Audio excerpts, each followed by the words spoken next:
Hello and welcome. We are live in Davos at the BCG office. Today, we're here to discuss what's the priority for a CEO in 2025. Everything from AI, geopolitics, and sustainable growth. We've been talking to CEOs all week long and really figuring out what they need to do to lead with clarity and confidence. And who better to talk to us today than Judith Wallenstein, who joins me here. Judith runs BCG's global CEO advisory practice and has been speaking to CEOs all week in Davos. Judith, I would just love to hear from you firsthand. What did you hear? Nidhi, thank you for having me. If I look back at last year's Davos, it was a lot about insecurity, geopolitically, economically, would we have a soft landing or not? I felt this has now landed as the new reality. There was a lot more talk in Davos this year about, yes, geopolitical volatility, competition instead of cooperation, fragmentation instead of integration of world trade is the new normal. How do we practically deal with it? And there are probably five themes I'd say that have come up a lot. One is the whole theme around geopolitics, trade tariffs. How do business leaders navigate that for their own organization? The second one was AI, scaling AI and creating real measurable value for the business from it. Thirdly, the risk of climate inaction. How are companies going to deal with it, anticipate it, built it in their business planning? The whole challenge about balancing enduring cost discipline with pushing growth and driving growth in the company. And then lastly, a lot of the discussions that I had were around how do CEOs lead in these insecure times that are a lot more polarized, and what does the personality of the CEO contribute? Judith, I love this idea of a unifier in chief, and we can come back to that a little bit later. We have so many experts on the ground here in Davos who have incredible insights. So as we're thinking about the topics that you've mentioned, first let's turn our attention to AI. I know our colleague Jessica Apotheker has a few thoughts to share, so let's take a look here. The AI landscape is evolving very rapidly. We just launched a new research with 1,800 executives worldwide to take the pulse of executive minds on AI. What did we find? Well, AI is a top priority for 75% of executives out there. That being said, only 25% of them say they have seen material impact from AI in their P&L. Now, when you unpack what separates those that have impact and those that don't, you find a couple of underlying sources that turn into a very robust AI transformation playbook. The first one is actually focus. The leaders focus on 3 initiatives on average versus the rest of the group that go after at least 6. Then there's also the nature of the initiative that they pursue. The leaders really focus on reshaping, reinventing their processes and products and services with AI versus the others that are focusing on day-to-day productivity. A good analogy for that is light bulbs. If you think of when electricity was invented, some people invested in light bulbs for people to work longer. Other people invested in machines and reinvented the way they were working. And I think what we find is leaders invest in machines, not light bulbs. Another key dimension is the rigor that you take in doing the transformation. It means how you track it. Many companies do not track anything on AI. Financial impact, operational impact, that makes a huge difference. And last but not least, AI is a people-centric transformation. The leaders that see impact invest behind upskilling, operating model, transforming their workforce, and supporting them on that transition. In 2025, it would be really hard to talk about AI without talking about agents. It's top of mind for more than 60% of executives. The one thing you need to know about agents is that they are not a silver bullet. They will not solve all of your integration and process complexities by themselves. You need to go about implementing them with the same level of focus, change management, and effort than you would for other AI use cases. Wow. Judith, I have to say, I have to comment on this because I don't think you could walk 5 meters on the main street here in Davos and miss every company really thinking about AI. It really is the topic top of mind for everyone. And Jessica just told us why. What are your thoughts? And if you walk down Promenade, you had a similar excitement this year, as Jessica mentioned, around agents. As if you remember 2 years ago when everyone queued at the Microsoft Cafe to understand how ChatGPT was working. I think what's important really for nearly every single CEO we talk with is really this question: how do I move from the experimentation phase, the 1,000 flowers in my organization, to the few big transformative cases that really make a measurable difference for the company? If I look at my own industry in pharmaceuticals, it's really rethinking end to end, from how do I discover a molecule to how do I take it through development. A lot of the regulatory, the medical writing that comes with it being a regulated industry for a good reason, to the submission file to the FDA when you want to bring a drug to market. So how do you really rethink all of that? How do you think about the capabilities along the way and how AI can help? And I think we're just at the start of that, but that is what we heard CEOs really be busy with this week. The other thing they seem to be busy with, Judith, is really making sense of the geopolitical landscape overall. I know that Nikki Lang has shared some thoughts with us on this, so let's watch what he has to say first. The world is an increasingly volatile place, and BCG's Global Trade Report tries to give a perspective of how the world economy, and particularly trade, is evolving over the next decade. There are countries and regions that will clearly grow, while others have a more uncertain future. When we look particularly at the global south, we see growth. Southeast Asia adding more than $1 trillion additional trade in the next 10 years. India adding more than 400 billion additional trade shows the dynamic of this particular group of countries.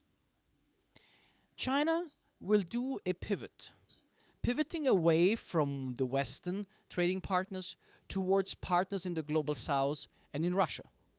To be more concrete, we predict 200 billion less trade with the West and more than 200 billion more trade with Russia and more than 1 trillion additional trade with the global south. And then there is North America, traditionally a very close-knit trading bloc, but of course today with a question mark, given the recent announcement of the new administration. Europe will need to focus on energy resilience, critical minerals, and also on the competitiveness of its industry. So you see the variety of tendencies, and that's why we believe at BCG that companies need to develop their geopolitical muscle, which is the ability to interpret geopolitical development, to project them into scenarios, and to integrate them in your strategic decision making. It means that you need to really think around where are your supply chains of the future, where do you establish your geopolitical radar, and how do you collaborate with governments and countries around the world. In this world, geopolitical resilience is not an optionality. Judith, the Global Trade Report that Nikki is referencing is really one of our most well-read reports. And I think that's for a reason, because this topic really is top of mind for CEOs. What are your thoughts on that? What CEOs love about our Global Trade Report, and I've seen it in previous editions, is really that it brings down geopolitical complexity to this very practical visual view of the world on where's trade increasing, where's it decreasing. Now we have the interactive tool for our clients that go with it that I think makes this very tangible. What always impresses me, if you look at this, 2.9% global annual growth of global trade by 2033, that looks very differently by region, and it really changes how the individual blocks trade. It also means if you look at Europe, that is going to grow at 2%, that European companies can't only bank on being part of global trade growth. It's really about strengthening the domestic market, reflecting on European competitiveness and what the sources of this could be. And specifically looking towards the global south, as Nikki said, that are definitely winners in the next decade on a lot of this trade, trading pretty much with everyone. And it's a part of the world that already accounts for 30% of global trade and has a very long history of non-alignment. So one could argue a part of the world that's very well prepared to deal with the geopolitical insecurity ahead. And that is what CEOs very practically look at, have educated themselves enormously on in the past years, but now need to bring it into their organization, train that political muscle Nikki was mentioning, and distill it down to very practical actions that make it into the business planning of their organizations. Yeah, and one of the core elements of understanding and navigating the geopolitics and finding those right actions seem to be addressing climate change. One of the things that Rich Lesser has shared with us is what is now the cost of inaction when it comes to climate change. Let's take a look. Hi, everyone. I'm here in not-so-cold Davos for the World Economic Forum annual meeting. One of the main topics that I'm discussing with CEOs this week is climate risk. Despite the rising impact of physical and transition risks from climate change, many CEOs still consider them as secondary challenges. The latest BCG report with the WEF Alliance of CEO Climate Leaders urges CEOs to address these risks and equips them with a strategic playbook to do so. There are 3 key points I want to highlight from the report. First, greater CEO level attention is needed on climate risk.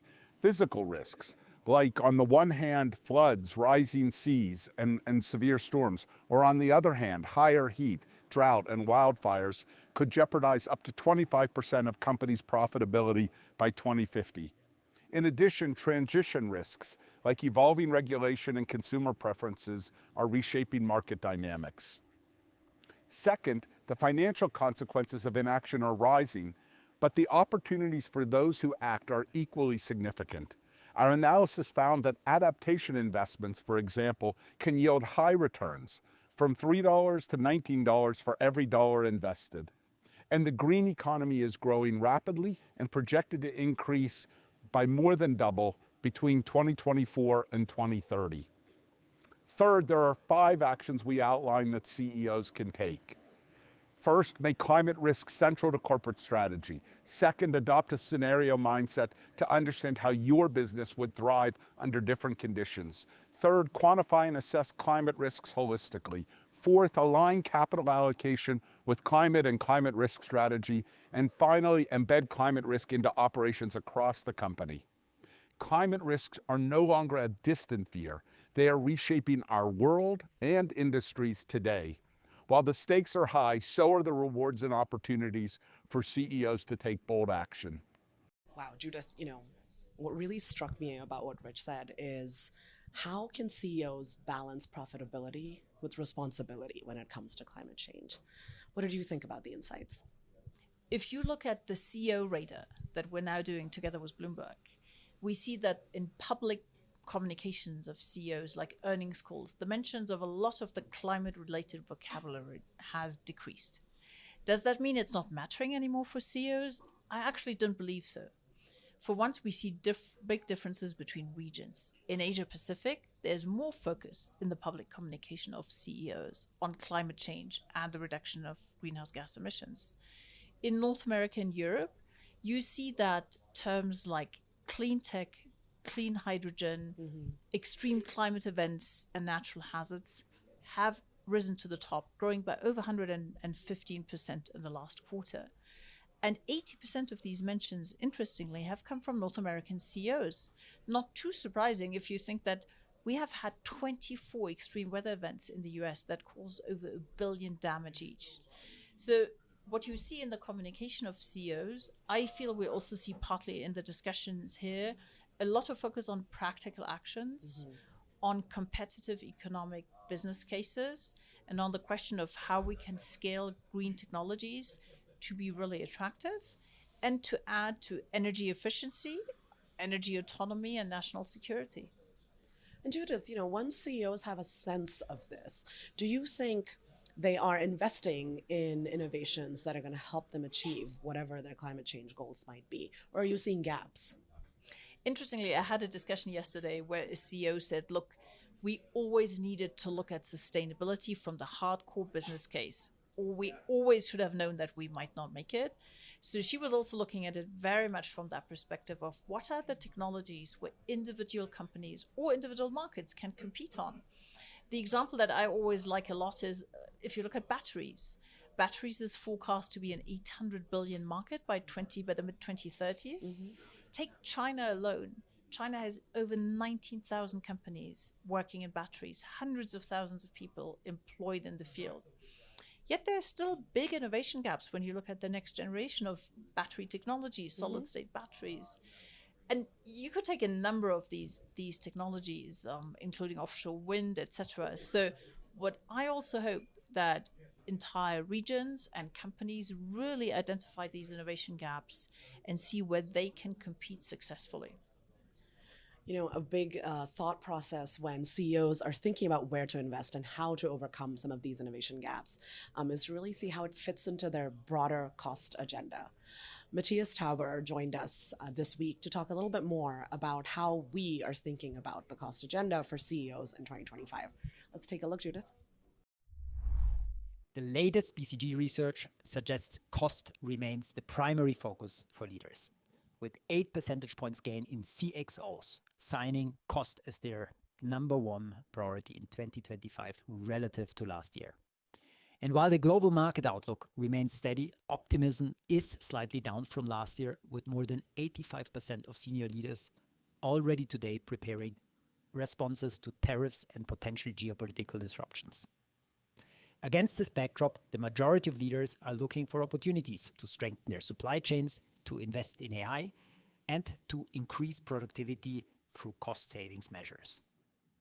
Many of these trends are global, but we are seeing some regional nuance, with businesses in Asia focused on tech-driven growth, on managing geopolitical risks, and on building a skilled, flexible workforce. North American leaders are focused on balancing innovation with resilience, focusing on AI, and adapting to policy changes. And in Europe, leaders are focused on dealing with regulation, operating in an environment of slow growth, and building cultures of cost discipline. Judith, I have to say, I love this phrase, cost discipline. The complexity of what that might mean for a CEO feels so rich. What are your thoughts on how CEOs are thinking about their cost agenda this year? For me, it's most importantly about the balance. Every organization, including our own, should look and will look at how they're spending money very regularly. Are they really allocating budgets against the positions where it's going to create most value? Where's waste? Any organization on the planet has waste. It's completely natural.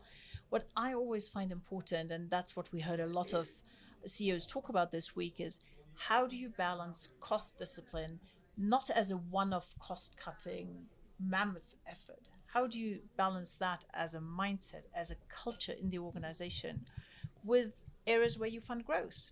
Some of the folks who have really creative ideas on how they can reduce cost. What can you reallocate and what can they spend on growth, on innovation, on experimentation, so that you have a balance and that this becomes a real muscle. It's not something the CEO asks their organization to do once every 5 years and it's incredibly painful, but how is that something that's actually a virtue, a culture, and something everyone is proud of and also knows it pays off for the organization because it gives room to breathe and to reinvest?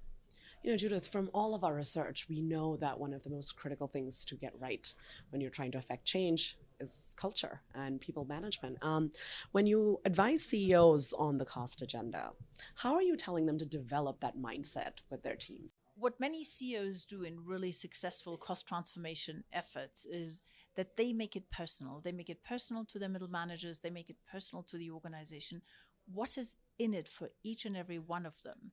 If the organization spends money more wisely, more strategically, doesn't allocate budgets to topics that are of lesser value. And I think making this a really joint mission in the company where CEOs help achieve that, it works incredibly well. Because most people can be pretty careful with their private money and they need to learn to basically apply the same mindset to the company's budget. So Judith, I feel this really brings us back full circle to what you mentioned at the beginning, which is the idea of a unifier in chief. Do you think that's right? Look, I believe passionately in the role of the CEO as the unifier in chief. And I know it sounds esoteric at first, but you look at all the volatility, the potential disruption we've talked about, and that being a normal state that companies will have to deal with in the next years. You also look at an enormous degree of political polarization that's out there. What we know from all the data, that people look towards their CEO, not business in general, the CEO of the company they work at.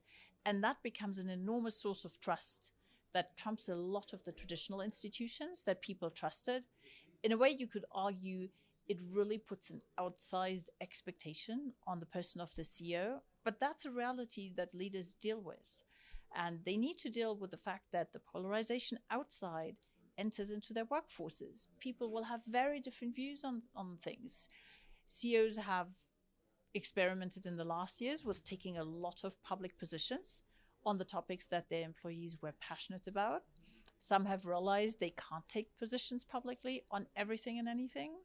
But how do you promote civil discourse, respect for each other's values, alignment with what the company stands for within your organization? How do you also give people the feeling that they can have a positive impact on the company, on their community, on the business and sector they work in, that gives them sense and purpose? And in a world that sometimes looks increasingly crazy, gives them a sense of fulfillment and of contributing something positive. And we see that the CEO plays an enormously important role there, far beyond the traditional boundaries of the company. Judith, between knowing how to scale AI, really navigating geopolitics, considering how you're going to invest in innovation that addresses climate change effects for your company, and then also do that in a sustainable way, I feel all of this signals one thing, that there's no shortcut to being an effective CEO in 2025. Well, that's all we have today for you. Thank you for joining us. We've talked about a lot of things. There are many reports that we've put out this week. You'll see links to all of those throughout the video and then also down below. I also encourage you to go to bcg.com and follow BCG on LinkedIn to see where the conversation has gone. Thank you so much for joining us. Thank you.